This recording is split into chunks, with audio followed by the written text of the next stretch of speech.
if we just keep seeking Him, He will just keep guiding us. I thought the one was gonna drop on my head.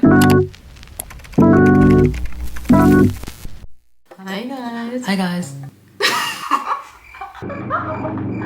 Hi guys, so welcome to the first episode of Lost Sheep. Lost Sheep is a Bible study series on this channel where we just go through different parts of the Bible in each episode, and we kind of like have an open discussion about it. Sometimes she's here, sometimes she's not, but most of the time she'll be here though. So it's just more of a discussion and like our thoughts and interpretations. She just hit the mic, by the way. I thought the one was gonna drop on my head. Read Proverbs 3 right now and then we'll come back. So this video will mostly talk about wisdom and sort of how to use wisdom in all sort of aspects of your life, whether you're struggling or whether there's also stuff about money. So we'll just talk about how that all ties in, because there's a lot of things, so it's very difficult to just put it into one topic, even though that's what we aim to do in this series. But with Proverbs 3, it is mainly centered around wisdom and understanding from what we got out of it. Feel free to discuss anything else that you guys got, and comments. If you guys disagree with us as well, because that's totally normal, because like everyone has different understandings, but we try to read the Bible as is and try not to add our meanings to it. If there's anything that we get wrong, which is very likely because we're still just like little like kids, Lost sheep. So exactly, so it's just like a discussion kind of thing. Verse 5, which says, "Trust in the Lord with all your heart and lean not on your own understanding." It's really like stands out to me because it reminds me of like our dreams of becoming singers and how that comes with a lot of hardships and uncertainty, and that really calls for a lot of faith and trust, which this verse reminds me of. Like, lean not on your own understanding. We don't have to know exactly what our path looks like, but just faith will be more than what we need for that, which is very reassuring. I think that's like the start of all like the content of this video. It's like learning to lean not on our own understanding, but just letting God's words and letting the Bible be our source of wisdom. Like at the start, what I highlighted like a lot, by the way, but at the start, like, for they will prolong your life many years. It's like the teaching will prolong your life many years and will bring you peace and prosperity. Let my love and faithfulness never leave you, bind them around your neck. So it's just emphasizing how, you know, God's teaching will always be with us and will prolong our lives as well. Oh yeah, prolong your life. The way that I kind of thought about it is like prolong your life is kind of like adding life to your life. Like when you listen to God's teachings and when you adopt God's way, you literally get reborn, right? You adopt a new perspective. You become a new person because you're born again, right? Through Christ.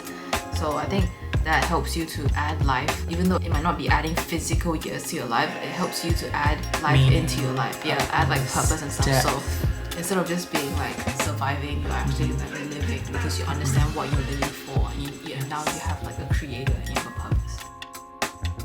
So number 9 is honor the Lord with your wealth, with the first fruits of all your crops. So first thing that stands out is first fruits of your crop, which is like, I guess, sort of metaphorical.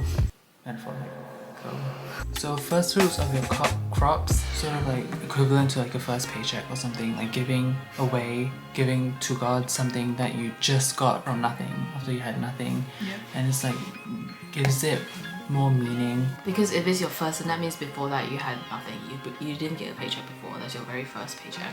So with your very first crops, you honor the Lord with it. Honor the Lord with your wealth. It's not really just like giving offerings to church, which that is a very good way, but that isn't the only way. Other ways can be like giving to charities, just supporting people, feeding your family, feeding yourself, like healthy, good, nutritious food. That's honoring God's temple, and that's also a way of honoring God with your wealth. And also like it says honor the Lord with your wealth. It doesn't really say give the Lord a part of your wealth. So when I read honor the Lord with your wealth, I just read it as with everything that you have to honor the Lord with it. So it's not just about giving 10% and then doing whatever you want with the remaining 90%. What's the point of giving even 30% if you're just gonna do very strange things with the remaining 70% of it and not honor the Lord with it? You know what I mean? With all your money, it should be in some ways honoring the Lord and not to do things that would dishonor him or that he would not be happy with.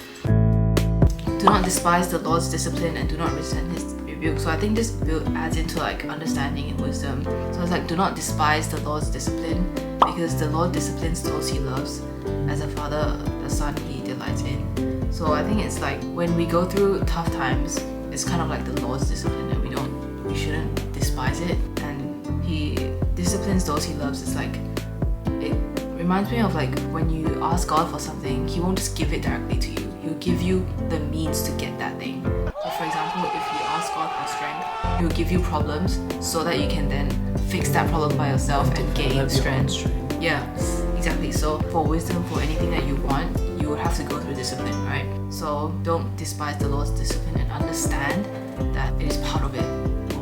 You know, I think that's kind of like wise, sort of, right? Yeah, sort of adding to the wisdom thing. So I don't know how to like string it all together, but they all kind of tie into wisdom, like just being like thinking about it more than just, oh, I'm suffering right now, like why is the Lord disciplining me? And tying back to like wisdom, when you have that wisdom of understanding like the meaning behind God's discipline, you'll be less likely to resent it. Blessed are those who find wisdom, those who gain understanding. Again, wisdom and understanding, for she is more profitable than silver and yields better returns than gold.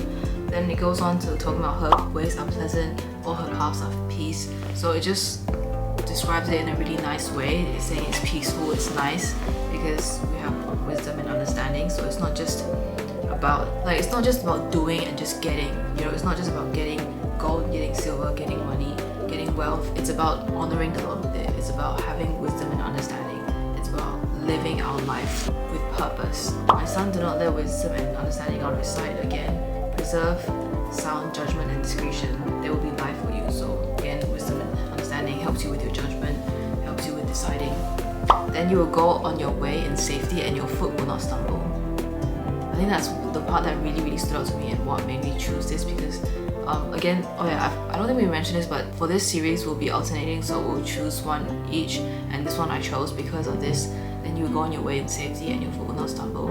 Because I feel like there's a lot of things that I'm scared of, and I think if you guys have something that you really want to do and it's kind of like risky, or it's a really big thing that you want to do where you can't see it, or you have a decision that you want to make but you can't really see the exact outcomes of that decision, or whatever it is, like a goal, decision, a choice that you have to make, anything, or even like a tough time that you're going through right now and you don't see the end of the tunnel.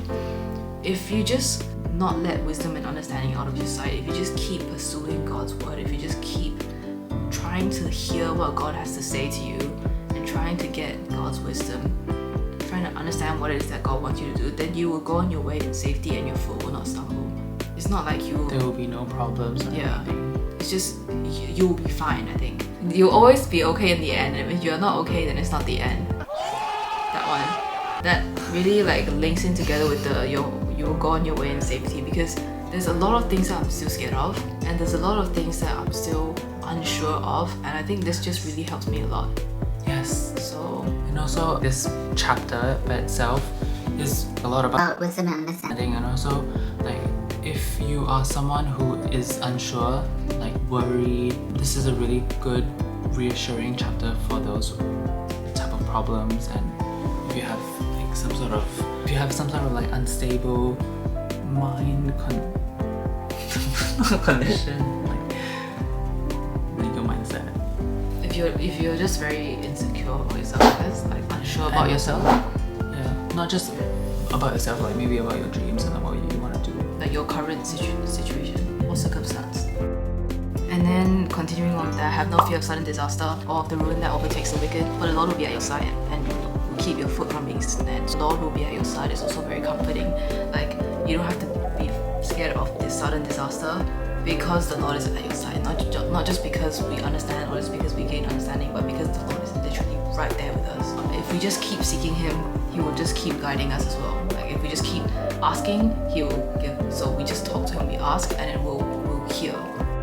So just last little points from this chapter, like don't lie from verse 28, don't be jealous or envious of other people, and don't like pull other people down from verse 31, and don't be proud, verse 34. I think these are very good ways of, setting your wisdom, I guess.